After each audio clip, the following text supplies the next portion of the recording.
All right, so before we talk about my M1 Finance portfolio, can we just acknowledge the awesomeness of that Super Bowl halftime show with my girls, J-Lo and Shakira? I'm on tonight, you know my hips don't lie. My hips do lie. My hips are actually very confused.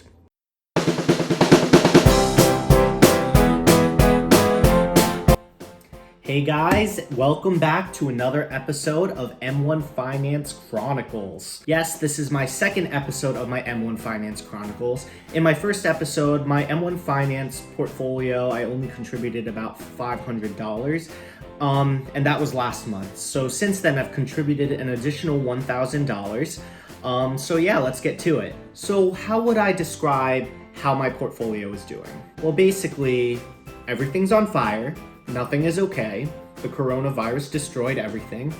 And Tesla is disproportionately salvaging what is left of my portfolio. So as you can see here, somehow I am up 2.56% in the last month and up 5.13% overall since I started this portfolio back in December of 2019. Literally, I don't know how that happened because when I tell you that the coronavirus destroyed my portfolio, I really do mean it. I was literally up like 10% on my entire portfolio like 2 or 3 weeks ago, and I was so excited to make a video for you guys about how it's doing, and then, you know, the market did what market's doing. Just, ugh. Alright, so just to recap, my portfolio is made of 40% of expert pies and 60% made up of individual stocks. I do plan on adding more like ETFs to my portfolio and kind of just like making it more diversified than it is already, but you know, baby steps. So first up on the list, we have the Nuveen ESG Small Cap. This one's not doing that great. This position in particular is down actually 3.17% in the last month and down by 3.6% overall since I first started this portfolio. Next up, we got the Vanguard FTSE Emerging Markets ETF, and we are also down here by a whopping 7.12% in the last month and 7.67% since I started this portfolio in December. My next position is the Schwab International Equity ETF. So let's see how we're doing here. So in the last month, we are also down here by 3.72% and overall down by 4.24%. So my Vanguard REIT ETF, finally, we are up by a measly 0.54% in the last month and up by 1.97% since starting this portfolio. Now we got Tesla, which is the outlier in my portfolio, and I very much do not understand this trend. But yeah, in the last month, we are up by 75.34%. I very much do not understand.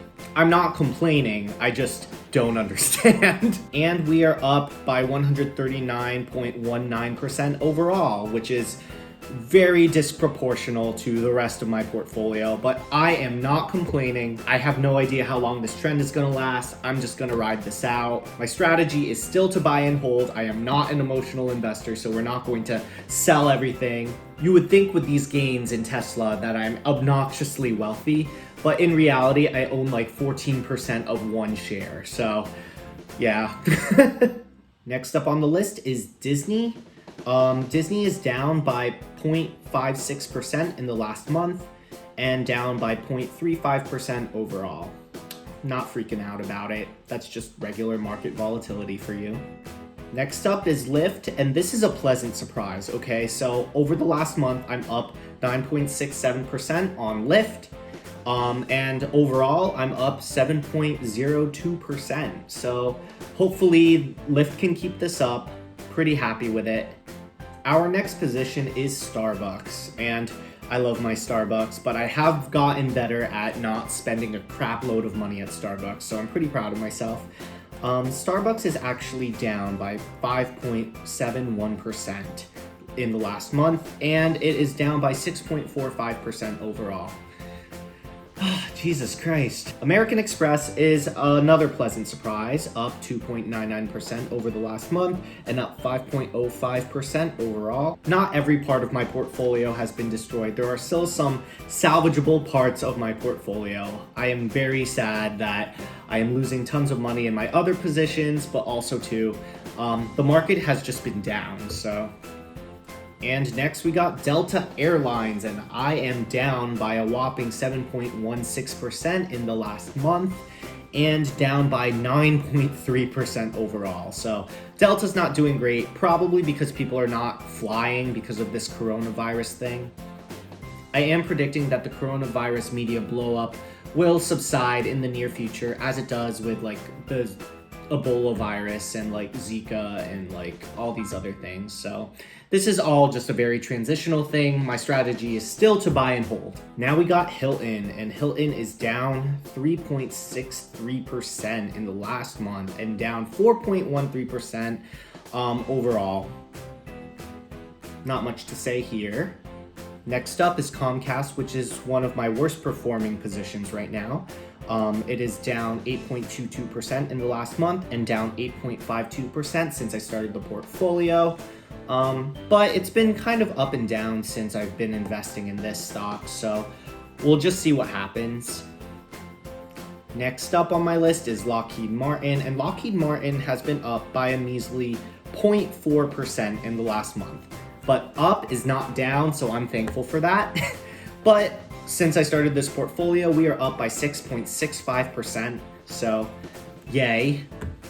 Last up on my list is Grubhub, and Grubhub is actually doing pretty well. I'm up 5.65% in the last month and 10.35% overall, so yay. Guys, when I tell you that my portfolio was doing so good, literally like 3 weeks ago, I mean it. I was like up 10% on everything. But you know, there's that saying about how high tides rise all ships or whatever. So if the stock market is doing good, everything is gonna do good. But again, this is a very valuable lesson that you should not put all your eggs in one basket, and it's almost always better to invest in index funds rather than individual stocks. So overall, I think that my portfolio is very lucky because my Robinhood portfolio took an even bigger hit over the past 2 weeks. But this just goes to show that it's really important to diversify. Diversify. When the markets are up or when the markets are down and your stocks are all over the place, you don't want to just impulsively sell, because the thing is, timing the market never works, and you can never like pick the winning stock. It just doesn't happen. It's almost always better to just buy and hold. This is not going to be fast money. This is very slow, this is very methodical, and it requires a lot of perseverance and dedication and making sure that you're not getting your emotions involved, because you don't want to be an emotional investor. All right, guys, stay tuned for more updates with my M1 Finance portfolio, and I'm looking to probably add another ETF in here. I'm looking at VGT versus VOO versus SPGI. Still haven't decided yet, but we'll take it from there. All right, bye, guys.